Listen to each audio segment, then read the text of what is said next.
Hello, everyone. I'm Mark, And I'm Rob. and welcome to Mark and Rob's Sports Showdown, one of the hottest and best sports talk shows in the universe. And we are one of the hottest. We only been around for 11 weeks, just so you know, and we just hit 1,000 subscribers, which is really fast. So I want to thank everyone that subscribed. And if you're listening to this, please subscribe because we need more subscribers. And hit the notification bell when you do. And now, if you're a longtime listener, you'll notice there may be commercials on our videos as of today. That's because 1,000 subscribers and 4,000 hours of watch time, they allow you to get monetized, which means they put commercials on it, and we split the profit with YouTube. They take like 99%, and we get 1%. No, I think we get 55, and they get 45. What a country! It's a free country. Anyways, so if you see that, if you're a longtime listener, and you'll see that we've been long time in the sense that all 11 weeks that we've been on. Anyway, so we just do basketball, football, and the Olympics. If you like the video, hit like, make insulting, non-intelligent comments, and I'll try to respond to all the comments. But now that our station is kind of blown up pretty quickly, it's hard to respond to all the comments. But I'll do my best. Okay. So again, I'd like to thank all of you for subscribing, making us over 1,000. We really appreciate it, and also with the comments. Thank you very much. All right, great. Me too. Thanks a lot. All right. So, anyways, Rob, 4 straight. And 91-79, they beat the Atlanta Dream last night. Now, Atlanta Dream didn't have Ryan Howard, but they beat him with Ryan Howard last time, too. So, and it was an away game, so I think it's a great victory. What do you think? It was great. They didn't even have the record for a sellout in the arena. They had to move the venture again. Jeez, I wonder. They did. I lost track of how many times they've moved the arena for Caitlin Clark. Someone else that might make it in the comments if you want, but I didn't look it up. I didn't research it, but they usually play in a gateway, which is 3,500. And we're going to cover this in another video because she set 3 records in 24 hours. And they went to State Farm Arena instead, which I'm assuming where the Atlanta Hawks play. And they got 17,575. So, but this is my takeaway, Rob, of the game. Caitlin Clark saying, "This is my team. Just follow me and we'll win." That's what she's been saying now, like 3 games in a row. And, if they had done this in week 1, they wouldn't have lost, most of the games they would have lost because they were better teams, but they might not have lost some of those close games if they just given Caitlin Clark the ball more. And of course, Temi got hurt. That hurt. But that was my feeling. Did you get that sense too, Rob? Yeah, I think finally the keys are with the Ferrari, and she's driving it, and she's driving it pretty smooth so far because they've won 4 straight games. And the way they're looking, like in the first quarter. Keys to the Ferrari, you steal another line of mine? Of course, man. That's what we do. That's part of coaching. Now you still steal the Ferrari. Keys to the Ferrari. Mark, that's part of coaching. We all steal from each other. So all right, go ahead, Rob. I'm sorry. You were saying about the first quarter. I don't want people say I interrupt you. So first quarter. What about the first quarter? So that Ferrari was driving pretty smooth. And yeah, they look really nice together. They're passing the ball, moving the ball around. Like I said, even Smith set a nice screen for Clark, and she had a wide open jump shot, switched it. I just think they're really gelling together. I mean, yeah, they probably would have won more games in the beginning, but they still were getting used to each other. They were getting used to Clark, and she was getting used to them. So for them to really kind of jump out in the first game and gel would be kind of hard. But now they're showing the potential to make the playoffs. Yeah, and they're doing that without, like I said, Temi, who I think fits in perfectly with Clark. I think the team will be better, but Clark's numbers will be better with her in the lineup. And so let's go over the stats just really quickly. We'll start with Caitlin Clark because that's all people ever care about. She shot 50% from the field and 50% from the 3-point line, which is great. 6 of 12 and 4 for 8. I think she only forced 1 3, and she did like 1 heat check one. She had 4 rebounds, 7 assists, and another block, which is great for someone who doesn't play any defense. And she had 7 turnovers, Rob. And I don't know what to say about that, but the scorekeepers are whacked in this because there are passes that I was like looking on my phone because there's a way to find, I guess there's a way online to find out how they scored the turnovers, but I don't know how to do it if you get the box score. But so I have my phone and I'm saying like the turnover just boom, another turnover there on the box score. And I go, wait a minute, she should have caught that ball. That wasn't that. There were 2 in the beginning. There were 2 to Mitchell. Well, she threw to Mitchell the first one, and Mitchell fumbled it. out of bounds. And then there's another one she threw to Mitchell and she fumbled it. And she even went up to like, it was kind of neat what I liked. They both went up to each other and she went up to Mitchell like, yo, that's okay, that's all right. Let's get it going. But that's two, right there. There's two. Wait, Rob, this is the Clark that one guy said, well, she's a poor leader. Yeah. I don't know what they're watching, but I mean, so. No, Mitchell's a great athlete. She should be catching those. She's the best athlete in the team, and she should be catching those. Really, I mean, her hands probably aren't as big as Mitchell or Boston, but still, I mean, Smith or Boston, but those were two that right there should have been like would have been down to 5 right there if she had caught the ball. And it would have been another 2 assists and another 4 points for Mitchell. Right. So that will eventually get better. Her assists will go up as they start making more shots underneath the basket, and her turnovers will go down. But she still forces it once in a while. But they're happy with it. Boston defended her at the last press conference, as most of you saw, and we covered that in the video. But she needs to cut down on them. She was at 1.8 assist to turnover ratio in college, and I think she can get up to 2 to 1 because Chelsea Gray is over that. So, and she's the best point guard in the league. And if Clark wants to be the best point guard in the league, she has to improve her assist to turnover ratio. Of course, it would help if the score people who are doing the scorekeeping do it. Exactly. I thought Smith had a nice game too. Smith had a really nice game. And if you think if that's cannot be whacked and there's not bias, there is. There was an article that just came out in Yahoo and about Michael Jordan's Defensive Player of the Year when he got it, and they said, well, when he had home games, they would like pad his assists and his blocks and steals because he was determined to be Defensive Player of the Year, or at least all defensive team, because he didn't make the year before when he should have. His third year in the league, which is really his 2.5 year in the league because he was injured. But so, anyways, they're claiming it was biased towards him when he was home, like his home versus away blocks and steals. You know, they basically tell the statistician, take care of the stars at home when they do that. Make sure if it's a rebounder, make sure the steal, 2 people hit the steal, give it to the star. Okay. I don't know. I don't know if it's true. I know that's what the accusation are. I'm saying it can work the other way too. If this whole league seems to be against Caitlin Clark and the statisticians are there and they're going, well, I want to protect these other women. She gets so much publicity. I'll give her the turnover instead of the person that should have caught it. That's what I think's happening because they're not supposed to automatically give it to the person that passes it. Yeah, I don't think they've kind of figured out what determines a turnover. That's what I think their problem is. They're supposed to be trained on that, Rob. It's they're trained. They are. It was the article about Michael Jordan. Well, just like the referee's supposed to be trained too, Mark. So we know that. you know that's going. How's that going? All right, Rob, you brought that up. Give me your opinion on the how they ref the game yesterday. It was nice. It was a good flow. Like I said, I mean, you don't even have to even mention the refs, and that's what the referees are there for in most games. You don't really have to really. Like, I mean, they're not going to get every call. I remember when I used to go to my dad's games and he'd ask me how I did. I go, well, you missed this one here, and I asked him, well, what about this one? You're not going to get a perfect. There's no perfect ref game. They're going to miss a foul or 2 there, so you can't really rag on them too much. Well, they seem to be giving the home team the advantage to me, but that's what it seemed like. The Fever were 6 for 11 on free throws. I don't know how many fouls were called. The Atlanta Dream was 31 to 35. I really don't believe the Indiana Fever fouled that much more than the Atlanta Dream in that game yesterday. And I'll give you, I wish that NBA TV had better replays, because the one that Clark got a foul call, I think it was kind of underneath the basket type of foul. The person that was covering her was driving it. Jones. Right. Jones was covering her, I guess, because Jones was covering her. I think Rihanna Howard covered her most of the time last game, if I'm not mistaken. Yeah, she was. She did covering her. And she's taller than Clark. She says she's listed at 6'1", but she looked 2 inches taller than Clark to me when they were going to cover her. And she was driving to the basket, and Clark was moving her feet, and she put her hands up like this and didn't hit it. And she drove into Clark, and and Clark got called for the foul. I wish they'd showed the replay, because the play before that, when Clark got called for foul, she was complaining. She got to stop doing that. But they didn't show the replays in either case, so it's like hard for me to comment on that one. But the other one, it seemed pretty clear to me. But who knows? Like I say, you really need to see the replay especially when it's underneath the basket. And so a charge or a block. But yeah, I thought they were favored.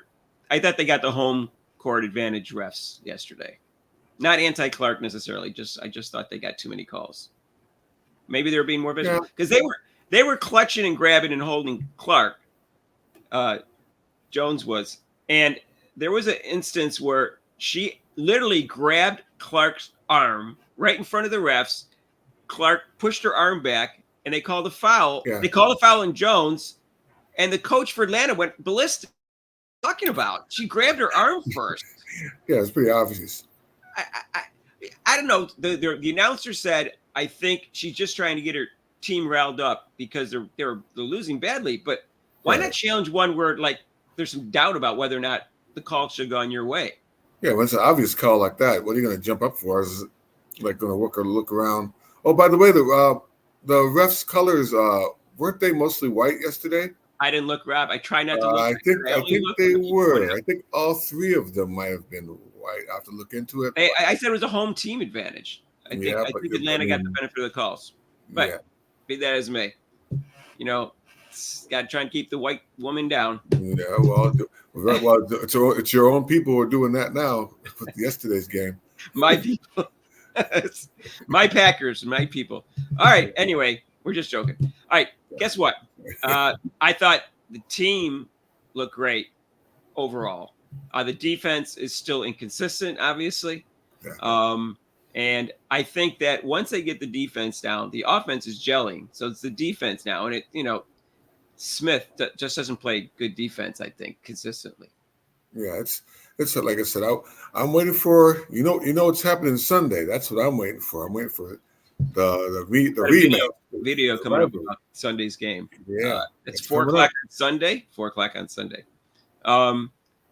Yeah, I don't know, Rob. You're a defensive specialist. What's wrong with Smith's defense? Because she is doesn't move her feet. She probably has the weakest defense, right? She doesn't move her feet, and she turns her head after the pass. That's why she gets beat. And, maybe we got to do some more defensive sliding drills for her. And it's easy. It's pretty easy once, especially with women's basketball. It's a lot easier than men's because women's don't really have the, ambidextrous dribbling where they dribble to the left. They're mostly all right-handed. So I would just have her just cheat. What you do is cheat. You drop your left foot. She's going right, so you can slide and beat her to the spot already, and force her left. That's what my coach used to say: force them left, force them left. Right. That's what you do. She needs to improve because of the starters. I think she's the weakest, and that's important because she's too good in other ways to just bench her. She had 9, like yesterday, she had 9 rebounds and she had 2 assists and she scored 21 points and she was 10 for 17. And she even hit a 3, 1 for 2 from threes. You need that person on the court. Yeah, I don't think she's been taught defense. I mean, I don't think she really. It's not her fault personally. I think she just needs to be taught how to play defense. She's got the physical skills to do it. Everybody does, actually. Rob, maybe she doesn't know how to spell defense. That's right. Maybe I should go there and show her how to spell defense. And I know how to spell defense now. I got it wrong the first time. I had to do push-ups. Yeah. WORK is defense. I got it. That's Rob right. teaches that to his team. And you made the high school girls do push-ups if they didn't spell it right or if they didn't play defense. Yeah, I did. He said, "Get that whip." No, I'm a clipboard. I'm a clipboard guy. My thing was a clipboard. Throw the clipboard at him instead. That was a clipboard guy. Throwing the clipboard. That was my thing. So Rob, that was Rob's thing. He said defense is work, and it's a key because Rob put work into it. I saw him play in high school. All right, so that's what I think about Smith. The other defense is inconsistent, but she's seeming the weakest. Like Mitchell should be the best defender on the team because she's the best athlete and she's so quick. But she's inconsistent on defense too. Yeah, she should be. Clark tries harder in defense than she does. That's just my take. I'll go over a few stats, and because the team played well. Aaliyah Boston was 5 for 5, but she got in foul trouble, and I don't know necessarily if that's her fault, or maybe she just didn't get the benefit of the calls. But she ended up playing on like 26 minutes. Well, she was playing Tina Charles, who's one of the who's going to be a legend, and who's a legend in WNBA. So that they got the ball inside of Tina Charles, and she did her thing. Tina Charles is awesome. She's going to be up there with the legends of WNBA. I agree. And last time she must have been coming back from an injury because last time she only played 16 minutes, and yesterday Tina Charles played 32. And as you know, she had a good game. She was 9 for 13 and had 7 rebounds and scored 24 points. And so, yeah, Gina Charles, she's been playing well, they said, before the game. I think they talked about that the last couple games. But she didn't against last time they played them. But, yeah, so Boston ended up only playing 26 minutes as opposed to Clark, who played 35. And she did have 3 blocks and a steal. So she did contribute in other ways. She only got 10 points, but she had 10 rebounds. So overall, she had a good game, except for the fact that she only had 10 points. So it's a very good game for her. If you put aside the fact that she only shot 5 times to get those 10 points, which is very efficient. Mitchell, again, is shooting really well. She's on a roll, and 7 for 12 and 3 for 4 in threes, which is obviously great. And she actually got 3 assists, Rob, and 4 rebounds. I know. Should I put that in my diary now too? I know. And Wallace finally hit some shots, but only ended up with 7 points. She was 3 for 4 and 1 for 2 for threes, but only 7 points and 2 assists.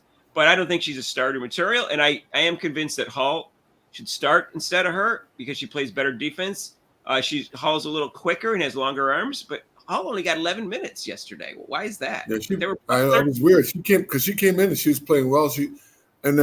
What I liked is they started doing a little fast break. They got the ball, the rebounds, and they were pushing the ball up the court. They really were pushing. That's what I liked. They were pushing the ball up the court, and found a Hall for a couple of layups.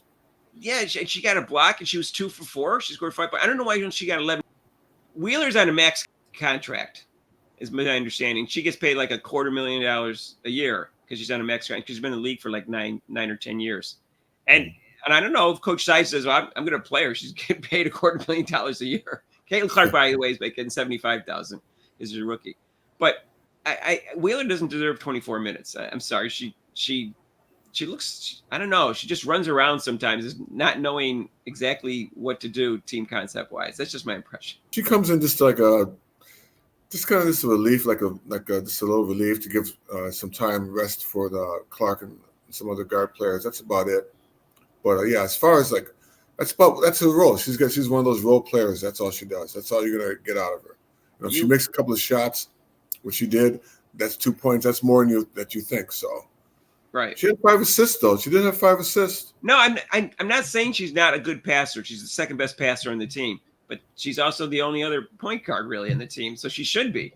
But there's she doesn't run the offense well like Clark does. It's not even close. That's what I'm saying. No, she's not really. I mean, it's not smooth. It doesn't look as smooth, but that's good for her to come in. Like you said, just play her 5 minutes. I'm glad they're playing up more than 5 minutes because that gives rest to Clark. Well, when Temmie comes back, I think they got it. Oh, they'll drop down. Yeah, it'll drop. Minutes got to be going to somebody, and someone else has good minutes to go down, and I think it should be Wheeler. And she also is not a great defender, Rob. She gets a lot of silly fouls. Yeah, her fouls are more. I see her they're like stumbling fouls. It's like the person like she trips over the line or something. I'm like, why are you tripping over the line and falling into the player? She does what Clark does. He reaches in too much. Yeah, she reaches too much. And she's quick too, so she should be a good defender, even though she's not tall. I know that was my take on that. People that were at the game, you could tell that they were cheering for Clark. You can tell, even though it was Atlanta home game, people were cheering for Clark. How strange is that, Clark? You're the home team, and then you hear people cheering for the other player. That must be kind of. If I was a player, I'd be like, "What's up with that?" Well, that would bother me. I mean, I'd like to be able to block it out 99% because I played a lot of sports, but that would bother me if it would bother. If I was at home and the team was rooting for another player in another team. Yeah. I'd be like, what about me? Yeah, well, guess what? If you don't play Caitlin Clark's team, you'll get the cheers. Otherwise, you won't, because Caitlin, that's happening in all the arenas where she gets the cheers. I was in New York, and every time she hit a 3 or made a play, people cheered. People were cheering. I was actually in Brooklyn for the game, but yeah, people were cheering in the Connecticut game when when the coach sat the starters, and they were, we want Caitlin Clark. Yeah. So let us know what you guys think about the officiating yesterday. I thought it was one-sided towards Atlanta, not necessarily against Clark, but towards Atlanta. But that was me. Rob thought it was kind of even. I'm not so sure about that. Hey, we can't always agree. It's called a showdown. If we always agree, it's kind of boring for you guys. But we both agree on the defensive effort is still not quite there. And if they're going to be, they're going to be playing tougher teams after the Chicago Sky. They played some tougher teams again after that, and they're away games. So those are going to be really, really tough games. Don't expect them to have a 12-game winning streak because they're going to lose some of those games. But they can beat the Sky on Sunday. There's no reason they can't beat the Sky. They're a better team than the Sky. Right. And my only concern is that Camila Cardoza is, started out, had a shoulder injury and missed a bunch of games, and now she's starting, and she's a force underneath once she gets going. And my only concern is she's probably going to get better every game, theoretically, and she might be a force against them then. So we'll see. We'll see what happens. We already know what Reese can do. She gets a lot of rebounds, misses a lot of shots too. But that is May. I'm looking for the game on Sunday. It's 4:00 and ESPN at 4:00 on Sunday. Let us know if you think Indiana's going to win, and let us know what you thought about the game. Leave in the comments, and if you haven't subscribed, please subscribe. We need more. We're going for our next goal is 2,000, obviously. Yep, just keep it going. 2,000 subscribers, and we're still close to 1,000 away because we just got 1,000. But we're growing fast, and it's because of you, and that's great. Hopefully, we try to give you intelligent, objective, informative, and factually accurate information. And we're not characters like on ESPN and First Take and like Skip Bayless and all that crap. Yeah. Anyway, so that's what we are. And if you like this video, hit the like button. And we got a live show Mondays Eastern time from 7 to 8. It's every Monday except for major holidays, which includes like Labor Day, Christmas, and Rob's 39th birthday. And guess what? It may eventually be 2 hours once we get more viewers for the live show. But right now it's 7 to 8 on Mondays. Right. Okay. All right. So y'all. Peace out.